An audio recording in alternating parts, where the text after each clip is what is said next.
Hello, hi. വൈകുന്നേരം ഞാനും എൻ്റെ പപ്പുക്കുട്ടനും കൂടെ വിളവൊക്കെ നോക്കി വെള്ളമൊക്കെ ഒഴിക്കാൻ വേണ്ടി കയറിയതാണ്. അപ്പോൾ കുറച്ച് വെണ്ടയ്ക്കൊക്കെ കിട്ടി. എല്ലാം തീർന്നു. എല്ലാം ഇനി പിഴുത് കളയാറായി. കുറേച്ചേ ഉള്ളൂ.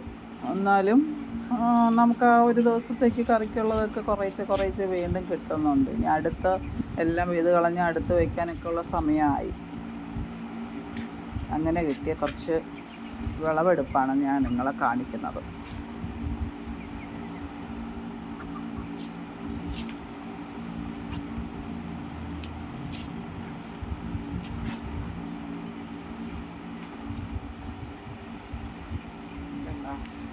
ഉണ്ടോ ഒരു പിടി വെണ്ടയ്ക്കായിട്ട് ഒരു വല്ലാത്ത സന്തോഷമല്ലേ നമ്മുടെ തന്നെ നമ്മൾ തന്നെ റെഡിയാക്കി എടുക്കുന്ന വെണ്ടയ്ക്കൊക്കെ എന്ന് പറയുമ്പോൾ പ്രത്യേക ടേസ്റ്റുമാണ്, നല്ല രുചിയാണ്. അപ്പോൾ നോക്കിയപ്പോൾ ഒരു 4-5 ടൊമാറ്റോയും കൂടെ ഉണ്ട്. അതിന് വിളവെടുക്കുകയാണ്. അത് ടൊമാറ്റോ ഫുള്ള് പട്ട് തീരാറായി.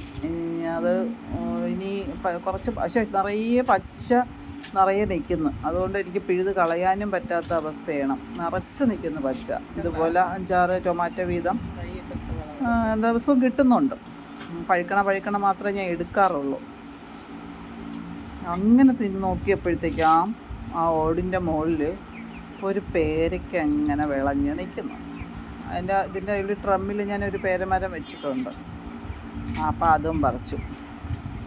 അങ്ങനെ വൈകുന്നേരത്തേക്ക് കിട്ടിയ കുറേ വിഭവങ്ങളെല്ലാം കൂടെ നിങ്ങളെ ആ ട്രമ്മിലാണ് ഈ പേര നിൽക്കുന്നത്. അതിൻ്റെ ഇടയിൽ വീണ്ടും വിളഞ്ഞാന്ന് നോക്കാൻ വേണ്ടിയാണ് ഞാൻ അതിൻ്റെ ഇടയിലൊക്കെ കയറി ചെല്ലണത്.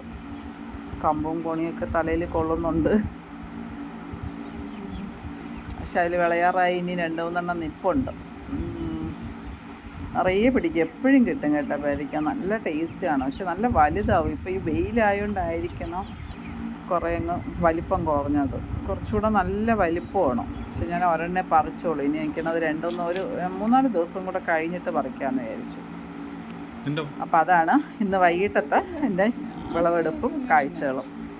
അതും നിങ്ങളെയും കൂടെ കാണിക്കാം എന്ന്